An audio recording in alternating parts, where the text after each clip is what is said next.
बच्चों आज की क्लास में आपको एनसीईआरटी नीट स्पेशल के सीरीज के तहत में आज का जो क्वेश्चन है प्यारा सा इलेक्ट्रोस्टैटिक्स से लिया गया है आपके एनसीईआरटी बुक से। बच्चों आप जो एनसीईआरटी का तैयारी कर रहे हैं आप स्पेशली आप नीट के लिए, तो नीट के लिए जो आपका टोटल बेसिक कॉन्सेप्ट्स है आपको एनसीईआरटी में दिया हुआ है। तो आपको एनसीईआरटी का एक एक लाइन जो उसका सिलेबस के हिसाब से है उसको आप फॉलो करो और उसके न्यूमेरिकल्स में बहुत सारे कंटेंट है उसको समझने की कोशिश करो और बी कंसेप्चुअल। जब तक आपका कॉन्सेप्ट क्लियर नहीं होगा न्यूमेरिकल्स बनाने से कोई फायदा नहीं है। आपको कॉन्सेप्चुअली आपको न्यूमेरिकल बनाने का आइडिया होना चाहिए, क्योंकि एग्जाम में ऐसा नहीं है कि जो न्यूमेरिकल बना के जाओगे आपको हूबहू वही डेटा आपको दे दिया जाएगा। उसका लैंग्वेज चेंज करेगा, डेटा चेंज करेगा। अगर आपको कंसेप्ट पता है तो ये सारी चीज़ आपको सॉल्व करना आ जाएगा। तो आप कंसेप्ट पर बहुत ज़्यादा ध्यान दें। मैं यहाँ सारा क्लासेस सारा न्यूमेरिकल्स आपको कंसेप्चुअली बताऊंगा। क्वेश्चन है, consider uniform electric field E equal to 3 × 10⁻³ iota cap है न्यूटन पर कूलम। तो सबसे पहले हम लोग ये देखें कि एक यूनिफॉर्म इलेक्ट्रिक फील्ड है। इलेक्ट्रिक फील्ड है, यूनिफॉर्म है, हर एक वर्ड पे ध्यान देना है। और उस इलेक्ट्रिक फील्ड का डायरेक्शन किधर है, उसका डायरेक्शन किधर है, तो उसका डायरेक्शन जो है आई कैप बताता है एक्स एक्सिस के पॉजिटिव डायरेक्शन की तरफ है। उसके बाद कह रहा है डिमांड क्या है क्वेश्चन का, what is the flux of this field through a square of 10 centimeter on a side whose plane is parallel to YZ plane। यानी एक प्लेन से होते हुए जाएगा और वो स्क्वायर प्लेन है और स्क्वायर प्लेन का साइड 10 सेंटीमीटर है और वो प्लेन पैरेलल है YZ प्लेन के। यहां भी आपको समझने की कुछ चीज है, मैं बताता हूं। What is the flux through the same plane if the normal to its plane makes a 60° angle with the x-axis। कह रहा है सेम इलेक्ट्रिक फील्ड में अगर प्लेन को x-axis के साथ टिल्ट कर दिया जाए, झुका दिया जाए 60 के एंगल पर उसका नॉर्मल को, तो कह रहा है कि अब उस पर फ्लक्स कितना होगा। तो ये सारी चीजों को आपको समझने के लिए आपको पहले ये समझना पड़ेगा कि यहाँ 3 एक्सिस है, एक्स वाई जेड एक्सिस। हमें एक्सिस बनाने की जरूरत पड़ेगी तो मैं इसको लेके बताऊंगा। इसको मैंने यहाँ रख लिया। अब सबसे पहले हम लोग यहाँ पे 3 एक्सिस को ड्रॉ कर लेते हैं बच्चों। 3 एक्सिस को यहाँ पे ड्रॉ कर लेते हैं। 3 एक्सिस यहाँ हम लोग इस तरह से कुछ ड्रॉ कर लेते हैं। Suppose this is X axis, Y axis and Z axis और यहाँ पे ओरिजिन है। इलेक्ट्रिक फील्ड इधर की तरफ है, टुवर्ड्स एक्स एक्सिस की तरफ आई कैप लेते हैं। यूनिट वेक्टर डायरेक्शन बताने की कोशिश करता है। उसी तरह से वाई एक्सिस के अलोंग अगर कोई डायरेक्शन है तो उसके लिए हम लोग जे कैप लेते हैं और जेड एक्सिस की तरफ के कैप लेते हैं। ये आपको वेक्टर में ऑलरेडी बताया जा चुका है। तो इधर की तरफ इलेक्ट्रिक फील्ड है तो इलेक्ट्रिक फील्ड का डायरेक्शन इधर है। पहले तो ये क्लियर हो गया कि इलेक्ट्रिक फील्ड का डायरेक्शन किधर होगा। अब इन 3 एक्सिस को बच्चों कुछ इस तरह से हम लोग कंसीडर करते हैं। जैसे 3 एक्सिस को इस तरह से लेते हैं। मान लो ये हमारा 3 एक्सिस है, ये ठीक है, ये 3 एक्सिस है बच्चों। इसको हमने एक्स लिया, इसको वाई लिया और वर्टिकल में इसको हमने जेड ले लिया। इलेक्ट्रिक फील्ड इधर की तरफ है, एक्स एक्सिस की तरफ है, इधर जा रहा है। अब हमारे पास नंबर ए में जो क्वेश्चन है, flux of this field through a square of 10 centimeter on a side whose plane is parallel to YZ plane। देखो बच्चों यहाँ पे प्लेन की भी जानकारी आपको वेक्टर से है, बखूबी है, फिर मैं क्लियर कर देता हूँ। ये जो y एक्सिस है ये z एक्सिस है। यहाँ से प्लेन जाता है, इसको हम लोग YZ प्लेन कहते हैं। दिस इज x एक्सिस और ये z एक्सिस। ये एक प्लेन होता है जिसको हम लोग XZ प्लेन कहते हैं। और नीचे में यहाँ पे y और x इन दोनों के मिला के प्लेन की बात करते हैं। इस प्लेन को हम लोग XY प्लेन कहते हैं। तो पहले 3 प्लेन की जानकारी आपको है, होना भी चाहिए। अब यहाँ पे जो इलेक्ट्रिक फील्ड इधर जा रहा है, इधर की तरफ जा रहा है, यहाँ पे एक स्क्वायर प्लेन है। स्क्वायर प्लेन है और स्क्वायर प्लेन का साइड 10 सेंटीमीटर है, ठीक है, और वो प्लेन पैरेलल है किसका, वाई जेड। ये हमारा वाई, ये जेड, वाई जेड प्लेन के ये पैरेलल एक प्लेन है, ऐसे ध्यान दोगे। ये प्लेन आपको वाई जेड है, थोड़ा सा पकड़ने में दिक्कत हो रही है, चलो कोई बात नहीं, वाई जेड प्लेन है, और एक इलेक्ट्रिक फील्ड इधर की तरफ है, एक्स एक्सिस की तरफ है, और यहाँ पे प्लेन है इस तरह से, ये प्लेन आपको इस तरह से, ये प्लेन वाई जेड प्लेन के पैरेलल है, यहाँ है। अब ये प्लेन अगर ऐसे होगा तो इलेक्ट्रिक फील्ड जो इधर की तरफ है, तो ये इलेक्ट्रिक फील्ड इस प्लेन पर क्या पड़ जाएगा, इस प्लेन को परपेंडिकुलर टच करेगा, बिल्कुल। चलो यहाँ पे एक प्लेन की कल्पना करते हैं हम लोग, है ना, एक प्लेन ले लेते हैं, ये प्लेन है जो इस वाई जेड प्लेन के पैरेलल है। चलो, और इस प्लेन का ये जो साइज है वो स्क्वायर साइज का है, 10 सेंटीमीटर इसकी, ये 10 सेंटीमीटर इसका साइड का लेंथ है। अब कहता है इस पर कितना फ्लक्स पड़ेगा।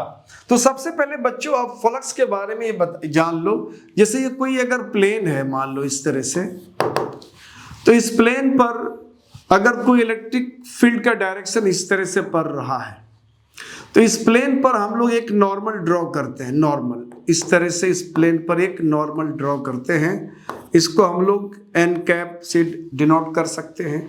अगर इस प्लेन का एरिया मान लो, एरिया अगर ए है या छोटा प्लेन है, जनरली हम लोग ds लेते हैं, चलो s मतलब सरफेस एरिया, d मतलब वो छोटा सा सरफेस एरिया। मान लो ये छोटा सा सरफेस एरिया अगर ds है हमारा, अब इस सरफेस एरिया को उस सरफेस एरिया के ऊपर परपेंडिकुलर यूनिट वेक्टर से मल्टीप्लाई कर दो, तो ये वेक्टर एरिया हो जाएगा, और इसको हम लोग बोलते हैं सरफेस एरिया कितना है, ds, और इसको n कैप से हमने मल्टीप्लाई कर दिया, तो अब ये एरिया वेक्टर एरिया बन गया, अब स्केलर नहीं हुआ। एरिया जनरली हम लोग स्केलर बोलते हैं, लेकिन एरिया पर, जैसे ये एरिया है, इस एरिया पर एक नॉर्मल वेक्टर ऐसे डाल दो, जिसको हम लोग n कैप कहते हैं, मान लिया, इस n कैप से इस एरिया को मल्टीप्लाई कर दोगे तो अब एरिया वेक्टर एरिया कहलाएगा। तो अगर इस तरह का है, तो ये अब मान लो ये हमारा एरिया है, अब इस एरिया पर परपेंडिकुलर जो होगा वो आई कैप ही होगा, क्योंकि एक्स एक्सिस के बिल्कुल, एक्स एक्सिस इधर की तरफ जा रहा है और इधर के ऊपर ही ये परपेंडिकुलर है, तो ये जो परपेंडिकुलर होगा इस एरिया पर, जो एक्स एक्सिस के डायरेक्शन में यूनिट वेक्टर है वही होगा, तो इसका एरिया पर जो यूनिट वेक्टर है एन कैप के जगह यहाँ आई कैप हो जाएगा। अब इस एरिया को निकाल करके आई कैप से मल्टीप्लाई कर देंगे, तो ये हमारा वेक्टर एरिया हो जाएगा।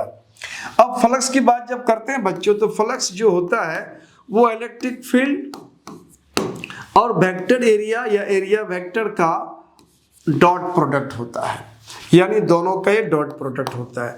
किसी भी दो वेक्टर के डॉट प्रोडक्ट का वैल्यू हम लोग निकालते हैं, तो ये होता है E D S and cos of the angle between E and D S, यानी दो वेक्टर के बीच जो एंगल होता है उस एंगल का कोसाइन से इसको मल्टीप्लाई कर देते हैं। ये डॉट प्रोडक्ट को हम लोग स्केलर वैल्यू कहते हैं, ये स्केलर वैल्यू आता है। तो इसका मतलब है फ्लक्स का वैल्यू होता है E D S cos theta. E क्या, इलेक्ट्रिक फील्ड, डी एस क्या, जिस एरिया पर इलेक्ट्रिक फील्ड पड़ रहा है, और कॉस थीटा में ये थीटा एंगल क्या है, तो इलेक्ट्रिक फील्ड और उस एरिया पर परपेंडिकुलर जो डाला जाता है उन दोनों के बीच का एंगल कितना है। तो ये आपका कॉन्सेप्ट आपको क्लियर होना चाहिए, जो आपको ऑलरेडी ये क्लियर है। तो इसको मैं यहाँ से कर देता हूँ आउट।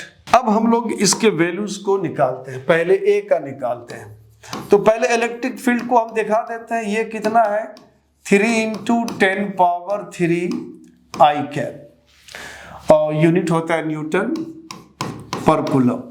उसके बाद एरिया अगर बात करते हैं एरिया का, इसको अगर हम वेक्टर एरिया बना देते हैं बच्चों, तो एरिया बराबर क्या होता है, स्क्वायर का एरिया क्या होता है, साइड स्क्वायर का एरिया साइड स्क्वायर होता है, साइड का होल पावर 2। तो साइड कितना है 10 सेंटीमीटर, चूंकि हमें यहाँ जो वैल्यू दिया हुआ है वो एसआई में है, और ये 10 सेंटीमीटर ये हमारा सीजीएस है। 10 सेंटी हटा देते हैं, 10⁻⁻² सेंटी के लिए आता है, तो सिर्फ मीटर बच जाएगा, यानी हमारा ये SI हो जाएगा। तो ये 10⁻⁻2 ये हो गया मीटर। अब इसको हम क्या कर देते हैं, स्क्वायर कर देते हैं। उसके बाद हम आई कैप से मल्टीप्लाई कर देंगे, क्योंकि ये आई कैप इस प्लेन पर क्या होगा, परपेंडिकुलर। प्लेन पर परपेंडिकुलर यूनिट वेक्टर से मल्टीप्लाई करने से वो एरिया वेक्टर एरिया कहलाता है। अब हमें क्या निकालना है, इसका फ्लक्स निकालना। अब आसानी से आप फ्लक्स निकाल सकते हो। तो फ्लक्स का वैल्यू क्या हो जाएगा बच्चों, फ्लक्स का वैल्यू यहाँ पे क्या हो जाएगा, फ्लक्स बराबर हो जाएगा EDS, दोनों के बीच का डॉट प्रोडक्ट। तो यहाँ पे E क्या है, 3 × 10⁻3 और DS का वैल्यू यहाँ क्या है, इसका होल स्क्वायर कर देते हैं। तो इसको सिंप्लीफाई थोड़ा सा बाहर में कर देते हैं बच्चों। यहाँ 10 × 10⁻⁻2 का होल स्क्वायर है, यहाँ पे 10 का पावर 1 अंडरस्टूड है।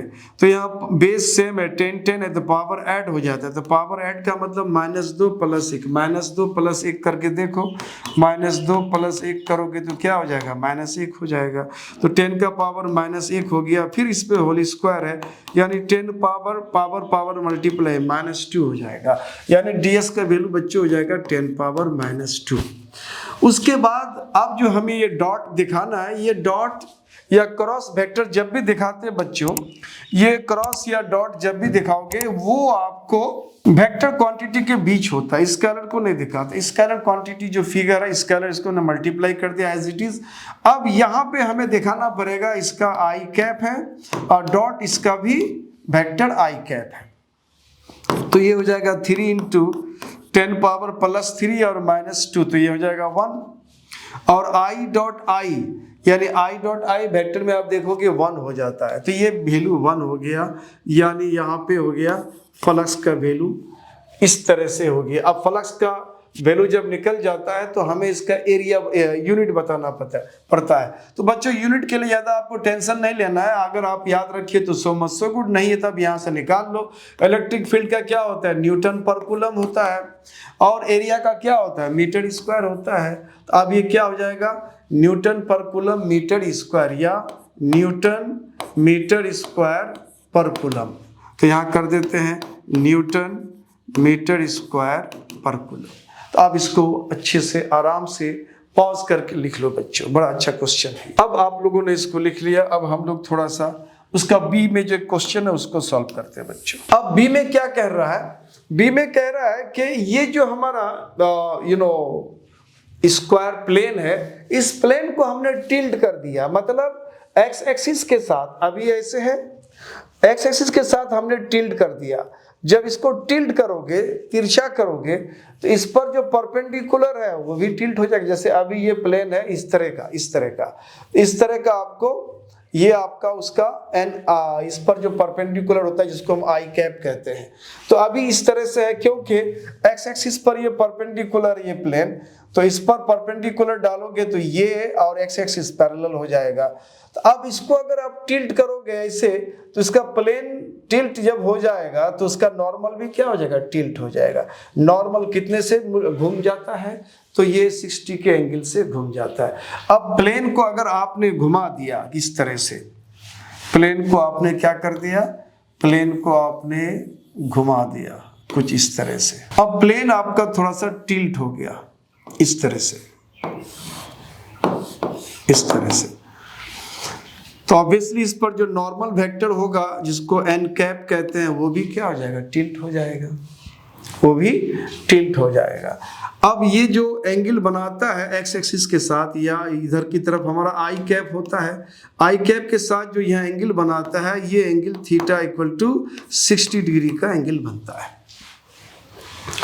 अब यहाँ पे ये दो वेक्टर है, दोनों के बीच का एंगल यहाँ पे कितना है, 60 डिग्री है। तो हम लोग अब क्या करेंगे, आई कैप यहाँ नहीं रखेंगे इसकी जगह पे, बी के लिए अब इसका वैल्यू हम लोग जब निकालेंगे बच्चों, तो यहाँ पे हम लोग आई कैप नहीं करेंगे, यहाँ हम बी देते हैं, आई कैप नहीं करेंगे, यहाँ हम एक कोई दूसरा यूनिट वेक्टर डाल देंगे, मान लो यहाँ एन कैप है, क्योंकि आई कैप तब था जब ये प्लेन इस तरह का था और इस पर ये परपेंडिकुलर था, और इधर की तरफ एक्स एक्सिस के डायरेक्शन में आई कैप पहले से ऑलरेडी है, तो वही डायरेक्शन में इसका भी नॉर्मल है, तो हमने उसको एन कैप नहीं आई कैप किया। अब यहाँ हमारा वैल्यू चेंज हो गया, टिल्ट हो गया एन कैप 60 डिग्री से। कोई कोई बात नहीं, फ्लक्स निकालेंगे। फ्लक्स का वैल्यू क्या हो जाएगा बी के लिए, वही होगा, दोनों के बीच जो हमारा डॉट प्रोडक्ट है वही हो जाएगा। अब ई का वैल्यू यहाँ कितना है, 3 × 10⁻3। अभी वैल्यू को रखते हैं और उसके बाद ds का वैल्यू हो जाएगा, इसको हमने सॉल्व करा है, 10 पावर कितना होता है, -1 होल स्क्वायर है तो 10⁻²। अब इसको हमने n कैप करा तो ये 10⁻² है। अब यहाँ पे वेक्टर्स आपस में डॉट प्रोडक्ट होगा। वेक्टर यहाँ क्या है हमारा, i कैप है, और इसके वेक्टर को हमने डॉट प्रोडक्ट है बच्चों, इसको हमने n कैप रखा तो यहाँ n कैप रख देते हैं। तो यहाँ तो वही हो जाएगा 3 × 10⁻−2 + 3 कितना हो जाएगा, 1 हो जाएगा। ठीक है, 1 नहीं दिखाते हैं। अब यहाँ पे हमें इन दोनों के बीच डॉट करना है। ये दो वेक्टर है, दोनों के बीच का डॉट प्रोडक्ट। कोई भी दो वेक्टर बच्चों जैसे a.b अगर करते हो तो modulus of a modulus of b cosine of angle between a and b, यानी a का मोड b का मोड ये मॉड्यूलस है और दोनों के बीच। अब i का मोड यानी यूनिट वेक्टर है 1 हो जाएगा, n का मोड यूनिट वेक्टर है ये भी 1 हो जाएगा, and cos of the angle between i and n कितना है, दोनों के बीच 60 डिग्री का एंगल है। तो अब ये वैल्यू देखेंगे 3 × 10 30 कर देते हैं। अब यहाँ पे कितना 1 × 1 हो जाएगा, and cos 60 degree, cos 60 degree का वैल्यू बच्चों 1/2 होता है, तो ये 1/2 हो गया, यानी ये 15। उसके बाद यूनिट बैठा देते हैं, इलेक्ट्रिक फील्ड का यूनिट होता है न्यूटन पर कूलम और एरिया का होता है मीटर स्क्वायर। तो ये हो गया आपका इसका बी क्वेश्चन का आंसर। तो आप इसको आराम से पॉज करके उतार लो। Next question, what is the flux of the uniform electric field of exercise 1.14 through a cube of side 20 centimetre oriented so that its faces are parallel to the coordinates plane? Very good question. कहता what is the net flux through a uniform field electric field of exercise? इससे पहले जो हम लोगों ने बनाया उसमें जो आपका इलेक्ट्रिक फील्ड है उसके इलेक्ट्रिक फील्ड का फ्लक्स निकालना है हम लोगों को, किससे होकर के, एक क्यूब से होकर के, और उस क्यूब का साइड कितना है बच्चों 20 सेंटीमीटर है, और ये क्यूब ओरिएंटेड है, रखा हुआ है किस तरह से, so that its faces are parallel to the coordinate plane, यानी उसका जो फेस है वो कोऑर्डिनेट प्लेन के पैरेलल है। तो हम लोग सबसे पहले यहाँ पे करते क्या है, एक्सिस ड्रॉ कर लेते हैं। इसको x मान लो, y मान लो और ये z मान लो, और ये ओरिजिन है। इलेक्ट्रिक फील्ड तो फिक्स है, इधर ही की तरफ है इलेक्ट्रिक फील्ड का वैल्यू। अब कह रहा है कि इनके एक क्यूब को हमें रखना है जिसका साइड 20 सेंटीमीटर है, उसको इस तरह से रखना है कि इनके जो फेस है, क्यूब के अंदर जो फेस है, ये फेसेस कोऑर्डिनेट एक्सिस के पैरेलल हो। तो ऑब्वियसली आप उस क्यूब को आप इस तरह से रखना चाहोगे, उस क्यूब को इस तरह से रखना चाहोगे।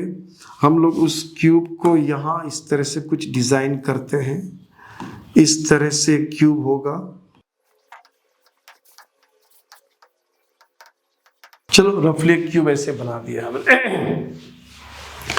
अब इस क्यूब में देखोगे जो फेसेस है, देखो अब एक नीचे वाला फेस देख लो, यहां से ये वाला फेस, ये फेस XY प्लेन, जो XY प्लेन होता है उस प्लेन के ऊपर है, और ये वाला फेस देखोगे दिस फेस, तो ये YZ प्लेन के बिल्कुल पैरेलल है, और ये वाला फेस अगर देखते हो ये वाला बैक की तरफ, तो ये XZ प्लेन के पैरेलल है। उसको मैं थोड़ा सा कोशिश करता हूँ समझाने का, इस तरह से कोशिश ये करता हूँ, एक मॉडल बना के रखना पड़ेगा बच्चों आपके लिए इस तरह का, ये,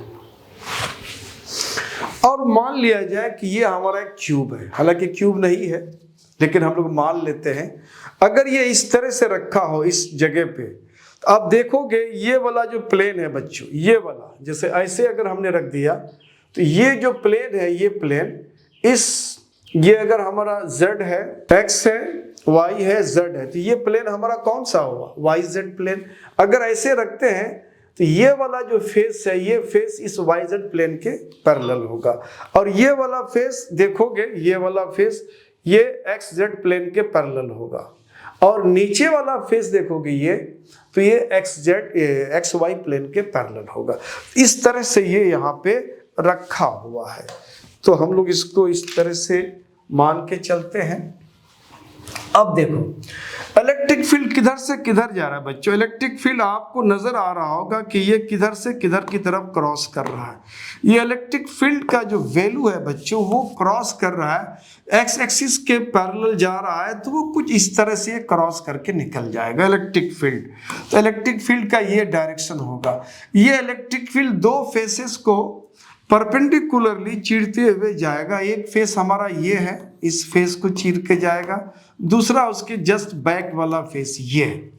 बाकी ये जो फेस है इधर की तरफ और नीचे वाला फेस इधर वाला फेस, उसके लिए इलेक्ट्रिक फील्ड परपेंडिकुलर हो जाएगा। जैसे मान लो यहाँ पे अगर हमने एक फेस ले लिया, उस फेस पर अगर हम एक परपेंडिकुलर ड्रॉ करेंगे, यानी किसी भी एरिया का अगर हम लोग वेक्टर एरिया बनाते हैं, तो उस एरिया पर जैसे ऊपर वाला फेस है, ऊपर वाले फेस पर को अगर वेक्टर बनाना चाहते हो तो उस फेस पर एक यूनिट वेक्टर परपेंडिकुलर डालते हैं, उस एरिया को इस यूनिट वेक्टर से मल्टीप्लाई कर दोगे तो वो वेक्टर एरिया हो जाएगा।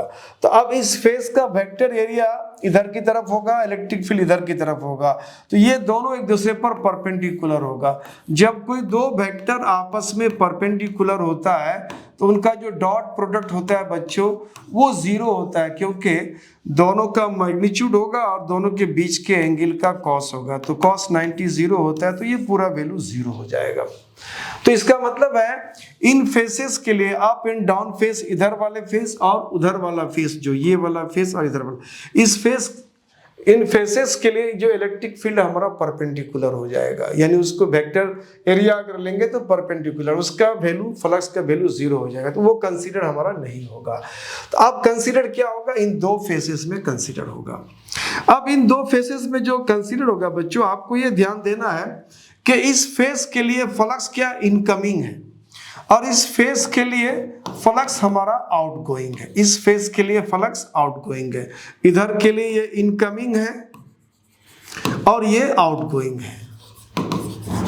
इनकमिंग फ्लक्स को हम लोग नेगेटिव फ्लक्स कहते हैं जनरली, और आउटगोइंग फ्लक्स को हम लोग पॉजिटिव फ्लक्स कहते हैं। अगर total flux through this cube अगर बोलेंगे इनकमिंग उतना ही आउटगोइंग है, यानी नेगेटिव और पॉजिटिव दोनों सेम मैग्नीट्यूड में है, तो रिजल्टेंट वैल्यू क्या हो जाएगा, इसका जीरो हो जाएगा। तो बाकी फेसेस में तो फ्लक्स जीरो हो जाएगा, दो ही फेसेस में इनकमिंग एंड आउटगोइंग होगा। तो यहाँ हम लोग इसको आंसर को इसमें लिखते हैं, only two faces of tube has incoming and outgoing fluxes. Outgoing flux in equal magnitude.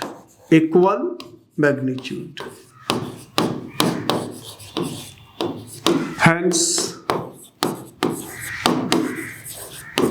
resultant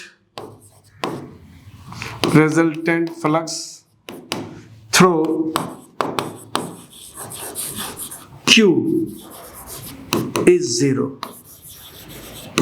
वो जीरो हो जाएगा। लिख लो इसको। चलो बच्चों, इसको आपने लिख लिया होगा। अब आगे चलते हैं। कहता है careful measurement of electric field at the surface of A black box indicates that the net outward flux through the surface of the box is this.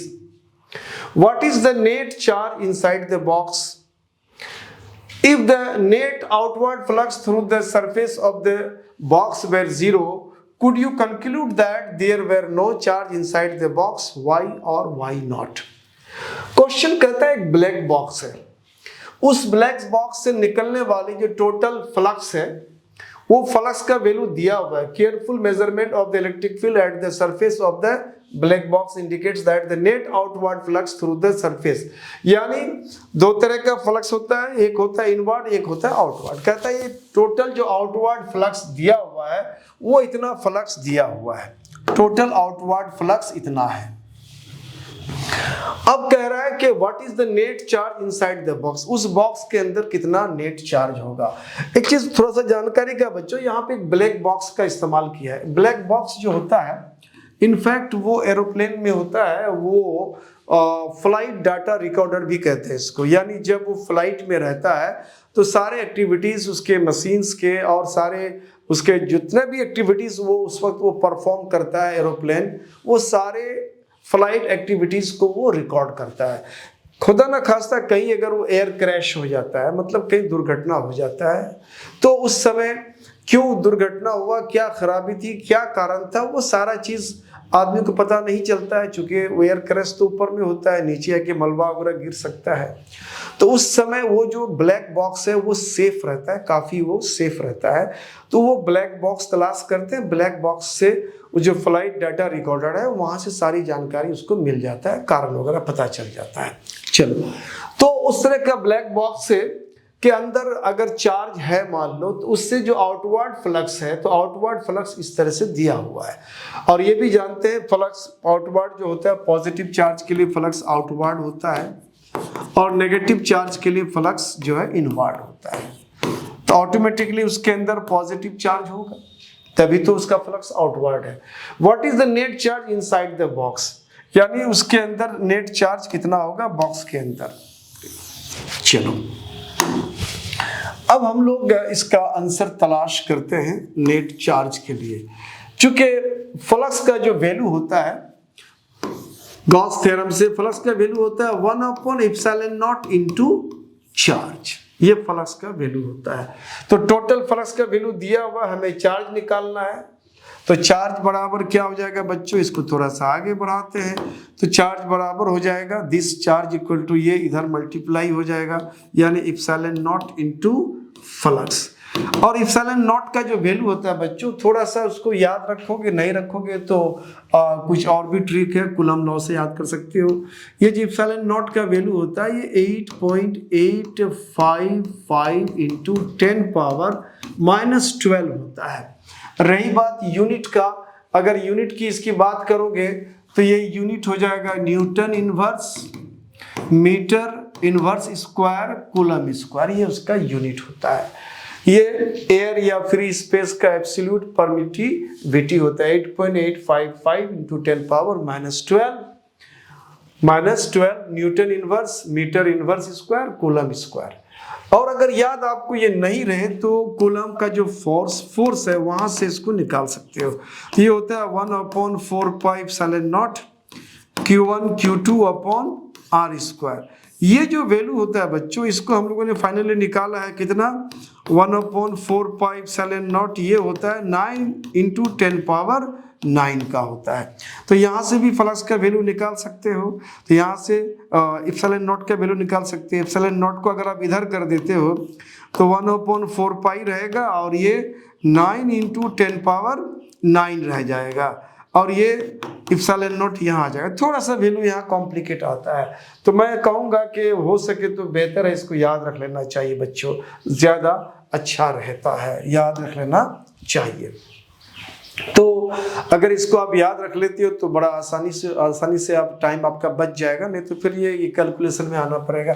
और मैं इसको आसान किए देता हूँ, ये 8.855 जो है उसको राउंड ऑफ करने पर ये हम लोग अप्रोक्सीमेटली इसको 9 लेते हैं, तो 10 पावर इतना यूनिट तो है ही, newton inverse metre inverse square और कूलम स्क्वायर। ठीक है, तो अब ε0 का वैल्यू याद ही रख लो रफली, इसको हम लोग राउंड फिगर में यही रखते हैं, 8.855 नहीं लेते हैं, ये लेते हैं, तो ये रख लो। अब उस हिसाब से इसको अगर हम लोग सॉल्व करेंगे बच्चों तो यहाँ कितना हो जाएगा, देखो यहाँ पे वो वैल्यू कितना हो जाएगा। अब देखो ε0 का वैल्यू रफली हमने क्या कर दिया, 9 इंटू 10⁻⁻12 कर दिया, और फ्लक्स का वैल्यू यहाँ दिया हुआ बच्चों कितना है, फ्लक्स का वैल्यू दिया हुआ 8.0 यानी 8×10⁻³ कर दिया, तो ये वैल्यू हो गया आपको 8972 मल्टीप्लाई कर दिया, 10 पावर यहाँ कितना है -12 + 3 तो -9 हो जाएगा, और चार्ज है तो कूलम लगा दो यहाँ पे। -9 को अगर हटा दोगे तो इसके बदले आपको नैनो लग जाएगा, या अगर और माइक्रो में करना चाहते तो 10⁻⁻6 को अलग कर लो, माइक्रो मिल जाएगा। बट क्या ज़रूरत है, आपको इतना में रखो। अगर वैल्यू चेंज है, नैनो में माइक्रो में दिया हुआ है, तो आपको जो प्रीफिक्सेस है आपको जानना पड़ेगा। Yotta, zetta, exa peta, tera, giga, mega, kilo, hecto, deca, deci, centi, milli, micro, nano, pico, femto, atto, zepto, एक तो ये आपको याद रहना चाहिए। मैंने ऑलरेडी ये क्लासेस अपलोड कर रखा है, जाके देख सकते हो।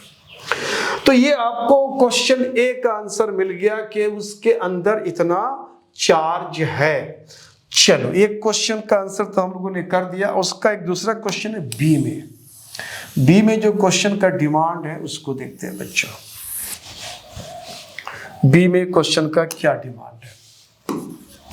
कहता है if The net outward flux through the surface of the box were zero। कहता है फ्लक्स बॉक्स के बाहर अगर नहीं जा रहा है, नेट फ्लक्स अगर जीरो है, तो हम यह कह सकते हैं कि उसके अंदर कोई चार्ज नहीं है। मे बी कि चार्ज नहीं हो, मे बी कि उसके अंदर चार्ज हो। अगर चार्ज नहीं है, बिल्कुल आउटवर्ड फ्लक्स, क्या फ्लक्स होगा ही नहीं। और अगर उसके अंदर चार्ज है तो फ्लक्स जीरो होने की संभावना क्या है? मान लो कि ये हमारा एक बॉक्स है। चलो, ये बॉक्स है, इस बॉक्स के अंदर मान लो कोई चार्ज है। अब चार्ज है मान लो 5 कूलम, एक जगह चार्ज है प्लस में, दूसरी जगह -5 कूलम चार्ज है। तो अंदर में सिस्टम के अंदर मान लो जो चार्ज है, एक जगह +5, दूसरी जगह -5, तो +5 कूलम से क्या होगा? आउटवर्ड फ्लक्स होगा। और -5 से क्या होगा? इनवर्ड फ्लक्स होगा। चार्ज का मैग्नीट्यूड सेम है, जितना ये आउटवर्ड फ्लक्स देगा इतना वो इनवर्ड फ्लक्स देगा। तो आउटवर्ड और इनवर्ड फ्लक्स अगर दोनों मैग्नीट्यूड में इक्वल हो जाएगा तो रिजल्टेंट वैल्यू 0 हो जाएगा, क्योंकि आउटवर्ड फ्लक्स को जनरली हम लोग पॉजिटिव फ्लक्स कंसीडर करते हैं, इनवर्ड को हम लोग नेगेटिव कंसीडर करते हैं। जितना पॉजिटिव उतना नेगेटिव हो जाएगा तो रिजल्टेंट वैल्यू 0 हो जाएगा। तो कह रहा है कि रिजल्टेंट अगर उसका आउटवर्ड फ्लक्स का वैल्यू, अगर नेट फ्लक्स का वैल्यू अगर 0 हो जाता है तो इट मे हैपन कि उसके अंदर चार्ज नहीं हो। अगर फ्लक्स ही नहीं हो तो चार्ज नहीं भी हो सकता है। लेकिन कह रहा कि नेट का मतलब है टोटल फ्लक्स का वैल्यू अगर 0 है, इसका मतलब है कि अंदर में चार्ज है but equal and opposite magnitude का चार्ज है। यानी मैग्नीट्यूड इक्वल है और पोलैरिटी अपोजिट का चार्ज है। उस केस में नेट फ्लक्स 0 हो जाएगा, इनवर्ड और आउटवर्ड दोनों इक्वल हो जाएगा, 0 हो जाएगा। तो ये हम ये नहीं कह सकते कि उसके अंदर चार्ज है ही नहीं। इट मे हैपन कि उसके अंदर चार्ज हो। There may be electric charge inside the box. Box के अंदर चार्ज हो सकता है but sum total of the charge या रिजल्टेंट +5 -5, जैसे मान लिया हमने, दोनों का रिजल्टेंट 0 हो जाएगा। रिजल्टेंट चार्ज में भी 0 चार्ज होगा, लेकिन उस चार्ज का रिजल्टेंट वैल्यू 0 होगा। अगर 0 हो जाता है तो फिर उसका फ्लक्स का वैल्यू रिजल्टेंट 0 हो जाएगा। तो इसको भी आप जो है चाहो तो बढ़िया से इसको पॉज करके आराम से लिख लो। मैं चलता हूं आगे। कहता है point charge +10 microcoulomb is at a distance 5 centimetre directly above the centre of a square of side 10 centimetre as shown in figure में नहीं दिखाया गया, मैं दिखा देता हूं figure. What is the magnitude of the electric flux through the square? और इसमें हिंट दे दिया हुआ क्वेश्चन में आपका एनसीईआरटी में, think of the square as one face of a cube with edge 10 centimetre. तो सबसे पहले आप ये समझ लो कि ये स्क्वायर जो है, एक स्क्वायर हम लोग पहले बना लेते हैं।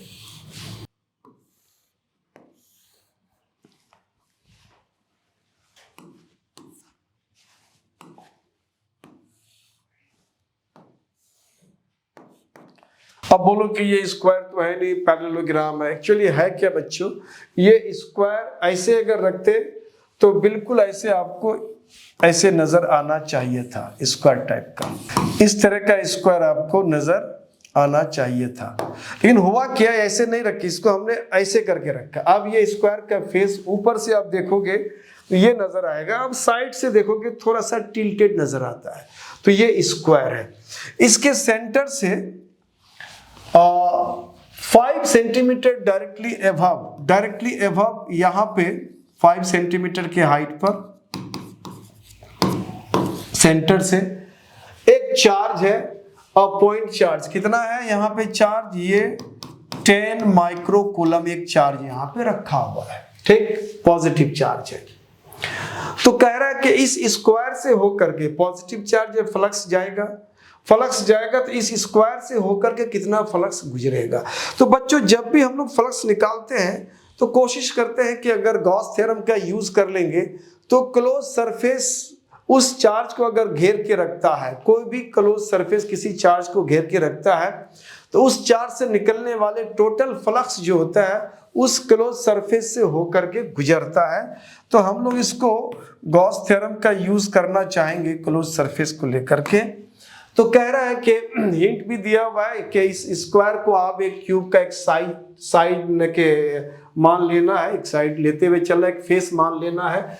तो हम लोग क्या करते हैं, इस क्यूब को हम लोग इस स्क्वायर को एक क्यूब का शक्ल देना चाहेंगे। तो इसको, और ये 10 सेंटीमीटर का है, ये 10 सेंटीमीटर का है, तो इसको हम लोग एक क्यूब का शक्ल देना चाहते हैं कुछ इस तरह से।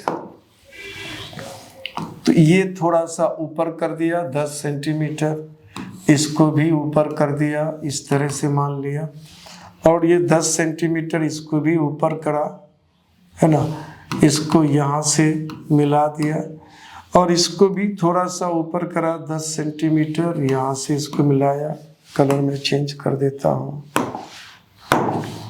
है ना, ये उसका साइड बना देता हूँ मैं।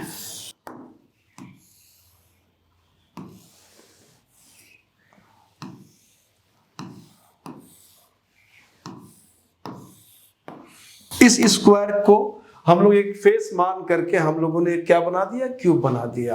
अब साइड का लेंथ कितना है बच्चों, 10-10 सेंटीमीटर है, और इसके सेंटर से बिल्कुल 5 सेंटीमीटर की ऊंचाई पे। इसका मतलब है कि ये 5 सेंटीमीटर, यहाँ से यहाँ 10 सेंटीमीटर है, 5 का मतलब हो गया कि मिडिल में आ गया। ये कहाँ पे आ गया, मिडिल में, यानी ये चार्ज अब इस क्यूब के मिड पॉइंट पर है। किस पर है, मिड पॉइंट पर है। तो बच्चों उस मिड पॉइंट से निकलने वाले फ्लक्स, ये 6 फेसेस, क्यूब, ये जो हमारा क्यूब है इस क्यूब का 6 फेस हो गया, ये 6 फेसेस को क्रॉस करके गुजर रहा है ये। तो बराबर बराबर मैग्नीट्यूड में ये फ्लक्स 6 फेसेस में जा रहा है। तो टोटल फ्लक्स अगर 6 फेसेस में जा रहा है तो नीचे जो स्क्वायर है उसमें से एक फेस हमारा स्क्वायर भी है, स्क्वायर से होकर के कितना जाएगा, 1/6 पार्ट जाएगा, यानी 6 जगह इक्वल बांट दो, उसमें से जो एक पार्ट होगा वो इस स्क्वायर से होकर के जाएगा। तो पहले हम लोग टोटल फ्लक्स निकाल लेते हैं बच्चों। तो टोटल फ्लक्स जो होता है 1/ε0 इंटू चार्ज होता है टोटल फ्लक्स। तो 1/ε0 इंटू चार्ज, ε0 को हमने कहा कि रफली इसको 9 इंटू 10⁻⁻12 ले सकते हो, और चार्ज का वैल्यू दिया हुआ बच्चों कितना है, 10 माइक्रोकूलम। 10 माइक्रो का मतलब 10⁻⁻6, अब ये कूलम में आ गया। तो अब इसको थोड़ा सा हम लोग सिंप्लीफाई करना चाहेंगे। तो यहाँ पे हम 10 को यहाँ कर दिया 10/9, और यहाँ पे 10⁻⁻12 और -6, तो ये -6, यहाँ से एक -6 कैंसिल कर दो तो बच जाएगा 10⁻⁻6, उसको अप कर लो तो ये 10⁻+6 यानी इतना हो जाएगा। तो ये फ्लक्स का वैल्यू इतना हो गया, फ्लक्स का वैल्यू इतना हो गया। और फ्लक्स का यूनिट तो पता है, फ्लक्स का यूनिट अगर पता नहीं हो तो डायरेक्ट आप ई और ds का डॉट प्रोडक्ट कर दो, इसका होता है न्यूटन कूलम इनवर्स और इसका होता है मीटर स्क्वायर। तो फ्लक्स का वैल्यू आपको यूनिट याद अगर नहीं है तो झट से आपको याद कर लेना इतना। तो इतना आपका फ्लक्स का वैल्यू आपको आ गया, यानी टोटल फ्लक्स, इस चार्ज से निकलने वाले टोटल फ्लक्स हर फेसेस से होकर के इतना फ्लक्स जा रहा है। उसमें ये 6 फेस इक्वली डिस्ट्रीब्यूट कर रहा है। तो उसमें से हमारा ये नीचे स्क्वायर जिसके ऊपर में ये चार्ज खड़ा था मिडिल में, तो उस स्क्वायर से कितना जा रहा है, 1/6 जाएगा। तो आप इसको 6 से डिवाइड कर देंगे फर्दर तो हमको ये वैल्यू मिल जाएगा। तो अगर हम लोग चाहेंगे तो यहाँ इसको थोड़ा सॉल्व कर लेते हैं। ये वैल्यू रफली ये हो जाएगा 1.1 10⁻6 कर देते हैं। फ्लक्स, अब हमको स्क्वायर से होते हुए कितना फ्लक्स जाएगा वो निकालना है। तो इसको हम लोग कोशिश करते हैं, मैं इसको पहले हटा दूं। फ्लक्स का वैल्यू यहाँ पे फ्लक्स थ्रू द स्क्वायर से, उसको सिंबल में फाई एस कर देते हैं, यानी स्क्वायर से होकर के जिस स्क्वायर पे चार्ज रखा उससे होकर कितना फ्लक्स जाएगा 1/6 जाएगा। इस वैल्यू को 6 से डिवाइड कर दो, 1.1/6 इंटू 10⁻⁶। अब इसको थोड़ा सा सिंप्लीफाई करने के लिए हम लोग क्या करते हैं कि एक जीरो यहाँ से ले लेते हैं, 10 ले लेते हैं, 10 से मल्टीप्लाई कर देंगे तो ये 11 हो जाएगा और इंटू 10 पावर यहाँ क्या रह जाएगा 5, चूँकि हमने यहाँ पे एक 10 ले लिया यहाँ पे मल्टीप्लाई करने के लिए।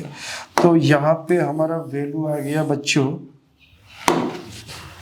अब इसको मल्टीप्लाई डिवाइड करना है 6 और ये हो जाएगा आपको 11, तो 2 टाइम्स तो नहीं चलेगा, 1 टाइम चलेगा, तो 1 टाइम में हो जाएगा 6, ये हो जाएगा 5, डेसिमल दिया 8 टाइम्स चलेगा 48, रफली इसको लिख देते हैं हम लोग 1.8 10⁻⁵।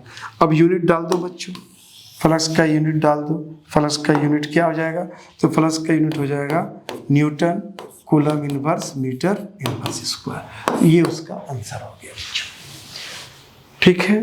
तो ये आपका क्लास आज यहीं तक है, आप इसको बढ़िया से समझ करके अब उतार लो, बेहतर नोट्स आप खुद बना सकते हो। अगर इसमें भी कहीं आपको कुछ डाउट है तो आप कमेंट सेक्शन में आके इस क्वेश्चन के रेफरेंस में आप हमसे पूछ सकते हो, आपको फिर फर्दर और सेटिस्फाइड करने का मैं कोशिश करूँगा। Thank you for watching my channel.